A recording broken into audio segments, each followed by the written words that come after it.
Bismillahirrahmanirrahim. Аса қамқор ерекше мейірімді Алланың атымен бастаймын.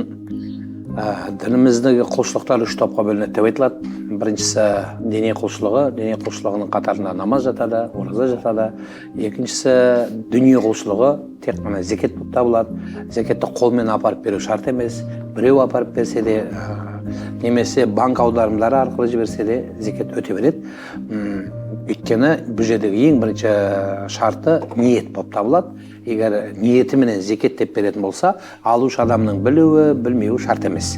Берді, болды, берген адам Алла көріп тұр, беруші адам ниеті болса, бұл дүние құлшылығы осымен аман болады.